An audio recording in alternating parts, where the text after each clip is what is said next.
Seabro is a small town by the sea on the east coast of England. This part of England is called East Anglia. I went to Seabro for a holiday in 1919 with my friend Henry Long. There were few visitors in Seabro that year. There was only one other visitor in our hotel. His name was Paxton. Paxton was a tall, thin young man. He looked worried and unhappy. One evening, when Henry and I were sitting in the hotel lounge, Paxton came up to us. "Excuse me," said Paxton. "I must speak to somebody. Something strange has happened to me. I'd like to talk to someone about it. May I talk to you?" "Of course," I said. "Please sit down and tell us about it." "A few days ago," Paxton said, "I went for a walk to Preston.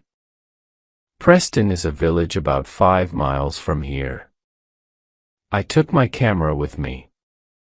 The church at Preston has an unusual door. I wanted to photograph it. There are 3 wooden crowns on the door. The village priest came out of the church. I asked him about the 3 crowns on the door. The priest told me a strange story. "Many years ago," said Paxton, "Anglia was a kingdom. The last king of Anglia died over 1,000 years ago. When he died, his 3 crowns disappeared. The people believed that the crowns were magic. They believed that the crowns were buried in different places. The crowns guarded the coast against enemies from across the sea. About 300 years ago, one of the crowns was found. It was secretly sold. No one knows what happened to it after that." "What about the other 2 crowns?" asked Henry. "The second crown was washed into the sea. It was never found again." "What about the 3rd crown?" I asked Paxton. "Was it ever found?" "I'll tell you about that," answered Paxton. "There was a family here called Agar. The people believed that the Agars were guardians of the 3rd crown. The last Agar died a year ago, in 1918. He had no children. I found his grave in the churchyard. I wrote down what was written on the gravestone. William Agar died the 21st of December 1918, aged 28 years. Later, I went to the bookshop in Fresson. By chance, I found an old book dated 1740. Inside it were some lines of poetry. "Nathaniel Agar is my name. I own the hill above the sand. All Agar's duty is the same, to guard the crown that guards the land. When I am dead and in my grave, and all my bones are rotten, my sons shall keep my name alive. It shall not be forgotten." I bought the book and walked back towards Seabro. I found the house where William Agar had lived.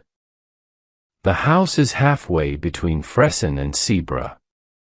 Above the house is a small hill. There is a circle of trees on top. I knew that this was the place. "The place for what?" I asked. Henry and I were becoming tired of this long story. "The place where the crown was buried," said Paxton. "And did you find this crown?" I asked in a tired voice. Paxton's answer surprised us both. "I have it in my room," he said. "Come and see it. Then you'll believe me." Henry and I did not believe him. We thought that Paxton was not telling the truth. But we stood up and followed him. Paxton led us to his room. He opened a suitcase. Inside the suitcase was something wrapped in newspapers. He unwrapped the newspapers. There was a crown. The crown was made of silver. It was a circle of metal with 4 jewels. I put out my hand to touch it. "Don't touch it!" Paxton cried and held the crown away from us. "Why not?" I asked in surprise. "We won't take it from you." "I'm sorry, Paxton." It's because he looked around the room in a strange way. "Since I took the crown, I haven't been alone." "You haven't been alone," Henry said. "What do you mean?" Then Paxton told us more of his story. "After I'd been to Ager's house, I came back here. I got a spade and a lantern. When it was dark, I went back to the hill above the house. I started to dig a hole at the top of the hill, in the center of the circle of trees. As I was digging, Paxton went on. I was sure someone was watching me. Once I thought I saw someone, but I wasn't sure. The person was always behind me. Once I felt someone pulling my coat. But then I found the crown. At that moment, I heard a terrible cry behind me." "Who cried out?" I asked. "I couldn't see anyone," Paxton answered. "But I think I know." He pointed to a book on a table beside the bed. "Every time I come back to my room, the old book is open." I looked at the table. The old book was open at the first page.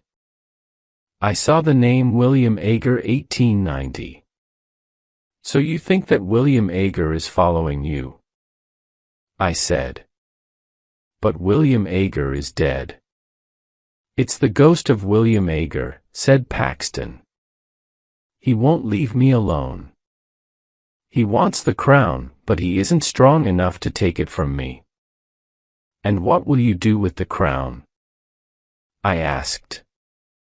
"I'm going to put it back," said Paxton. "If you put it back, will William Ager's ghost leave you alone?" I asked. "I don't know," said Paxton. "But I must try." I saw that Paxton was very, very frightened. "Then we shall help you put it back tonight," I said. As I spoke, a shadow moved in the room. Paxton saw it and looked terrified. That night, as we left the hotel together, I spoke to the hotel porter. "It's a warm night," I said. "We're going for a walk. We may be back very late." "I'll wait for you, sir," said the porter. "I won't lock the front door until you return." "The other gentleman isn't staying in the hotel, is he?" "What other gentleman?" I asked. "The gentleman who's with Mr. Paxton," said the porter. "No," I replied quickly. I did not tell the others what the porter had said, but I had seen it too. When the 3 of us were together, I thought I saw another person in the room with us. It took us half an hour to walk to William Ager's house. The road went along beside the beach. The beach was a lonely place at night. We saw the hill above the beach. The sea was calm. The moon was shining behind the trees on the hill. We climbed to the top of the hill. We had forgotten to bring a spade. Paxton did not care. He began to dig with his hands. As soon as he had dug the hole, Paxton put the crown in it. He covered the crown with earth. "It's back," he said, in a loud voice. "Will you leave me in peace now, William Ager?" We heard nothing, but Paxton turned to us and said, "William Ager says, never." We took Paxton back to the hotel. He walked in silence, looking down at the ground. "Don't worry," I said. "Everything will be all right tomorrow. We'll put you on a train to London. As soon as you're on the train, you'll forget all about this." "You'll never let me go," Paxton said. The next morning, Henry knocked on my door before 7 o'clock. "Let's go and have breakfast," he said.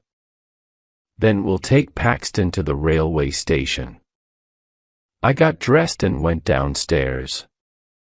Henry was waiting for me. "Have you seen Paxton?" I asked Henry. "He is not in his room," he said. "I thought he was with you." We went quickly to the porter. "Have you seen Mr. Paxton this morning?" I asked. "Yes, sir," said the porter. "He went out a couple of minutes ago." "In fact, I thought he was with you, sir." "With me?" I asked in surprise. "Yes, sir," the porter said. "I thought you were outside the hotel, calling for him." "It looked like you, sir. But I was reading the paper." "Something strange happened at Fexton yesterday." "What happened?" I asked. "A grave was opened at the church," the porter said. "The bodies disappeared." "Whose grave was opened?" I asked. "A man who used to live here," the porter replied. "Strange man called William Agar." Henry and I ran outside. Paxton was on the beach. He was walking quickly and waving to someone. We could not see who he was waving to. There was a thick mist coming from the sea. As we ran after Paxton, the mist became thicker. In a few seconds, we could not see Paxton. But we saw his footprints in the wet sand. The marks of his shoes were clear. There were other marks in the sand. They were made by someone who was not wearing shoes. The marks were strange. They were the shape of feet. But they were feet without flesh, only bone. We called Paxton's name. We thought we heard Paxton call our names. Then we heard a long and horrible scream. I shall never forget the sound of that scream in the mist. We stopped. We were afraid. We did not want to meet the creature that Paxton had met. We both knew that Paxton was dead. We walked forward slowly. A few yards away, we found Paxton's body. His mouth was full of sand and stones. His neck was broken. We heard a strange laugh in the mist. It was not the laugh of a living man. Henry and I were terribly afraid. Laughter. The police asked us a lot of questions. They never found out who murdered Paxton. Henry and I did not tell the police what we knew. They would not have believed us. Henry and I did not go back to look for the crown of Anglia. The crown is safe. We did not want to meet the ghost of the guardian, William Agar. Laughter. Laughter.